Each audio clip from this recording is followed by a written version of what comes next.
അന്ന് നമ്മൾ സൈറ്റിലേക്ക് പോകുന്നുണ്ടായത്.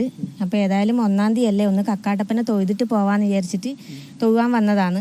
വന്നപ്പോൾ അവിടുന്ന് നമ്മളോട് പ്രസാദം കഴിച്ചിട്ട് പോവാറുന്നു. പൂജ കഴിക്കുന്നത് എൻ്റെ ഭർത്താവും ഉള്ളേട്ടനും ഒരുമിച്ചില്ലേ അവരാണ്. അപ്പോൾ പ്രസാദം കഴിച്ച് പോവാന്ന് പറഞ്ഞുകൊണ്ട് നമ്മളവിടെ നിന്നതാണ്. അപ്പോൾ പ്രസാദം തന്നു. അപ്പം ഞാൻ പറഞ്ഞു ഏതായാലും ഒന്ന് ഇരുന്ന് കുടിച്ചിട്ട് തന്നെ നമുക്ക് പോവാറിന് പുറത്തിറങ്ങി ഗോപുരത്തിൻ്റെ മേലെ ഇരുന്ന് കുടിച്ചു. ഇങ്ങനെ കുടിച്ചോണ്ടിരിക്കുമ്പോഴാണ് ഈ കുട്ടി താവുന്നത് ഞാൻ കാണുന്നത്. അപ്പം ഞാൻ ഒന്നും നോക്കിയിട്ടില്ല. ഞാൻ ആ പായസം അട ചാടിയിട്ട് നേരെ അമ്പലക്കുളത്തിലേക്ക് പാഞ്ഞു വന്നിട്ട് തുള്ളിയതാണ്. തുള്ളി ഞാൻ 3/4 ഭാഗവും ഞാൻ എത്തി കുളത്തിൻ്റെ. പക്ഷെ എനിക്ക് ആ കുട്ടിയുടെ അടുത്തേക്ക് എനിക്ക് എത്താൻ പറ്റില്ല. ഞാൻ നേരെ സൈഡോട്ട് പിടിച്ചിട്ട് നേരെ ഇവരോട് ഞാൻ ഒച്ചത്തിൽ വിളിച്ചു പറഞ്ഞു, എനിക്കൊരു വടിയോ വള്ളിയോ എന്തെങ്കിലും എടുത്ത് തായോ എന്ന് പറഞ്ഞാൽ ഒച്ചയുണ്ടാക്കി.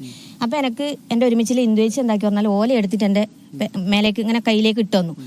ഞാൻ 1-ാമത്തെ ഇടയിൽ എനിക്ക് കുട്ടീനെ കിട്ടിയിട്ടില്ല. 2-ാമത്തെ ഇടയിൽ എനിക്ക് എൻ്റെ ഭാഗ്യം എന്ന് പറയാം, അതിൽ എനിക്ക് ആ കുട്ടീനെ കിട്ടി. ഞാൻ വലിച്ചു 3/4 ഭാഗം എത്തിയപ്പോൾ ഞാൻ മുടി പിടിച്ച് സൈഡിലോട്ട് ഞാൻ അടുപ്പിച്ചു കുട്ടീനെ.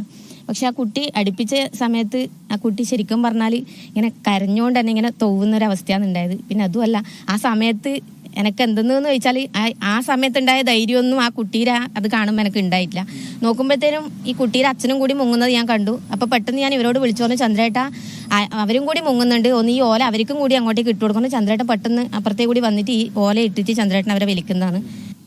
നിങ്ങളൊപ്പം ഈ സമയത്ത് ഇവിടെ ഉണ്ടായിരുന്നല്ലേ? എന്താ തോന്നിയത്? പെട്ടെന്ന് കുളത്തിലേക്ക് ഒരാൾ ചാടുന്നു, മുങ്ങി താഴുന്നു, എന്താ ചെയ്തത്? എന്താ തോന്നിയെന്ന് തന്നെ എനിക്ക് ആ സമയത്ത് എന്തോ ഓർമ്മയില്ല. കാരണം എൻ്റെ ഭാര്യയുടെ പാത്രം അമ്പലത്തിൽ പിന്നെ കഴകത്തിൻ്റെ പണിയുണ്ട്. ആ സമയത്ത് ഞാൻ ഇന്ന് പെയിൻറ്റിൻ്റെ പണിയാണ് എനിക്ക്. ഞാൻ അങ്ങനെ പാത്രം പുതിർക്കാൻ വേണ്ടിയിട്ട് വരുന്നതാണ് ഒരു 10:30-ക്കുള്ളിൽ. അപ്പോൾ മേലെ എത്തുമ്പോഴേക്കാണ് 2 ആൾ മുങ്ങിത്താകുന്നതും പ്രസീത ഇതിലെ കൂടി നിന്നതും കണ്ടത്. അപ്പോൾ ആടെ നിന്നതല്ല, ഞാൻ പിന്നെ വലിച്ചും എൻ്റെ മോനുണ്ടായിരുന്നു ഇവിടെ പോയി ചുറ്റും. സമീപത്തിലൊന്നും ആരും അങ്ങനെ ഉണ്ടായിരുന്നില്ല. ഞാൻ മോനെ എന്നിട്ട് വിളിച്ചുകൊണ്ട് ഓടി ഇതിലേ കൂടി വന്ന് ഇറങ്ങി. അപ്പോൾ ഓല ഇവിടെ ഉണ്ടായിനി.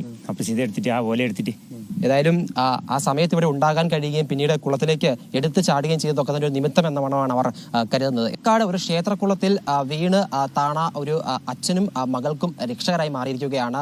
ഒരു തൊഴിലുറപ്പ് മേറ്ററും സമീപവാസിയുമായാൾ അവർ ഈ കുളത്തിൽ വീണ ഈ 2 പേരെയും കുളത്തിലേക്ക് എടുത്തു ചാടി രക്ഷപ്പെടുത്തുകയായിരുന്നു. അങ്ങനെ കളക്ടർ ഉൾപ്പെടെ ഇപ്പോൾ അവരെ അഭിനന്ദനം അറിയിച്ചിട്ടുണ്ട്.